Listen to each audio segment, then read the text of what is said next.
Hello' গাইছ, আমি আজি নেৰেশ্যন শিকিব গৈ আছোঁ। নেৰেশ্যন হৈছে প্ৰথমত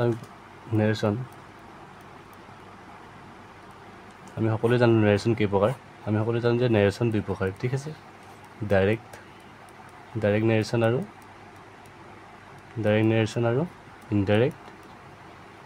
ইনডাইৰেক্ট নেৰেশ্যন। এই ডাইৰেক্ট নেৰেশ্যনৰ পৰানো কেনেকৈ ইনডাইৰেক্ট নেৰেশ্যন কৰিব পাৰি কোনো ধৰণৰ সূত্ৰ নোহোৱাকৈ আমি তাকে আজি শিকিব গৈ আছোঁ। আমি সকলোৱে জানো চেণ্টেন্স 5 প্ৰকাৰ, হয়নে? এই 5 প্ৰকাৰৰ ভিতৰত চবচে প্ৰথম আহে এছাৰ্টিভটো আহে। Assertive sentence.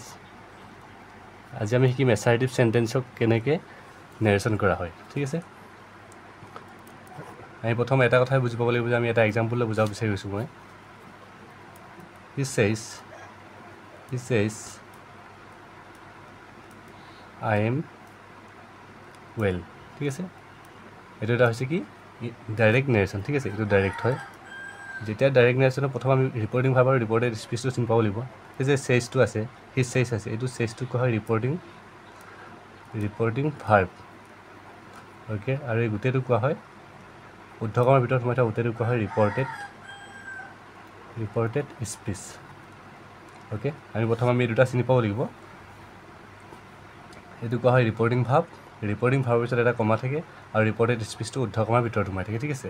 এইটো কোৱা হয় ৰিপৰ্টেড স্পীচ।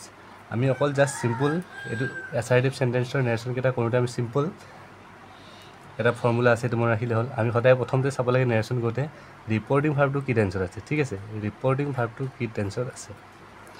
যদি ৰিপৰ্টিং ভাৰ্বটো প্ৰেজেণ্টত বা ফিউচাৰত থাকে তেতিয়া ইনডাইৰেক্ট নেৰেশ্যনৰ ৰিপৰ্টেড ভাৰ্বৰ কোনো পৰিৱৰ্তন নহয়। ফৰ এক্সাম্পল ইয়াত দেখিছোঁ আমি ছেইজটো কি হয় ভাৰ্বৰ লিষ্টত কিহত আছে। আমি যদি ভাৰ্বৰ লিষ্টৰ কথা যাওঁ V1 V2 V3 যদি চাওঁ আমি তাত ভাৰ্ব 1ত কি থাকে ছে থাকে, আৰু ভাৰ্ব 2ত কি থাকে ছেইড, আৰু ভাৰ্ব 3ত থাকে ছেইড, অ'কে। আমি সকলোৱে জানো ছেটো কি হয় প্ৰেজেণ্টৰ হয়, ঠিক আছে। এইটোতে কি আছে ৰিপৰ্টিং ভাৰ্বটো প্ৰেজেণ্ট টেন্স। যদি ৰিপৰ্টিং ভাৰ্বটো প্ৰেজেণ্ট টেন্স হয় তেন্তে ইনডাইৰেক্ট নেৰেশ্যনৰ ৰিপৰ্টেড স্পীচৰ ভাৰ্বৰ কোনো পৰিৱৰ্তন নহয়। সেয়ে আমি কি লিখিম, হিয়ে থাকিব। হি ছেইজ আমি কমাবোৰ বা উদ্ধকমাবোৰ উঠাই দিবৰ কাৰণে তাত এটা ডেট কনজাংশ্যন ব্যৱহাৰ কৰিব লাগিব। আমি এছাৰ্টিভ চেণ্টেন্সত ডেট লগাই দিয়া হয়। এই ডেটটো লগোৱাৰ লগে লগে কমাৰবোৰ উঠি যায়, ঠিক আছে। হি ছেইজ ডেট কি কৈছিলে, এইটো যদি ৰিপৰ্টিং ভাৰ্বটো প্ৰেজেণ্ট বা ফিউচাৰত থাকে, ঠিক আছে, তেতিয়া ৰিপৰ্টেড স্পীচৰ ভাৰ্বৰ কোনো চেঞ্জ নহয়। এই ভাৰ্বটো কি হয় এম আছে, হয়নে? আমি সকলোৱে জানো এমটো কোনটো টেন্সৰ বিভাগ হয়, প্ৰেজেণ্ট কণ্টিনিউৱাছ টেন্সৰ বিভাগ, হয়নে? এইটো যিহেতু এতিয়া কি আছে প্ৰেজেণ্ট কণ্টিনিউৱাছ টেন্সত আছে, সেইকাৰণে আমি ইয়াক প্ৰেজেণ্ট কণ্টিনিউৱাছ টেন্সতে লিখিব লাগিব, কাৰণ ৰিপৰ্টিং ভাৰ্বটো প্ৰেজেণ্ট টেন্সত আছে। সেইকাৰণে আমি এইটো প্ৰেজেণ্ট কণ্টিনিউৱাছ টেন্সতে লিখিম। আমি কেইটামান কথা জানিব লাগিব যে ডাইৰেক্ট নেৰেশ্যনত যদি আই থাকে আমি ইনডাইৰেক্টত কি লিখিব পাৰোঁ, হি লিখিব পাৰোঁ।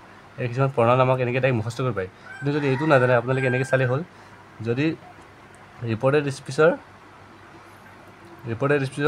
আইটো আমি যদি ফাৰ্ষ্ট পাৰ্চন হৈ থাকে, ফাৰ্ষ্ট পাৰ্চন হ'লে আমি প্ৰথমতে ফাৰ্ষ্ট পাৰ্চন হৈ থাকিলে আমি এই ছাবজেক্টলৈ চাব লাগে, ঠিক আছে।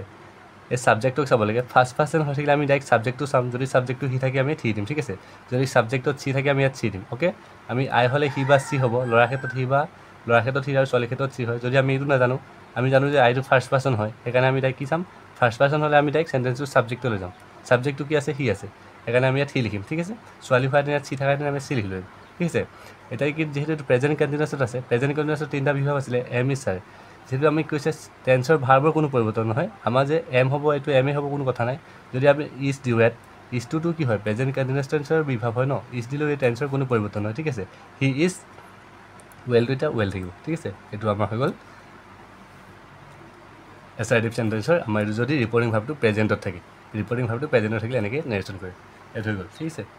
চিম্পল হয় ন। আইটো কি হ'ল, আইটো ফাৰ্ষ্ট পাৰ্চন হয়, ফাৰ্ষ্ট পাৰ্চন হ'লে আমি চাব লাগে ছাবজেক্টটো যি থাকে ইয়াত ছাবজেক্টটো বহি যাব, ঠিক আছে, ডেট কনজাংশ্যনৰ পিছত।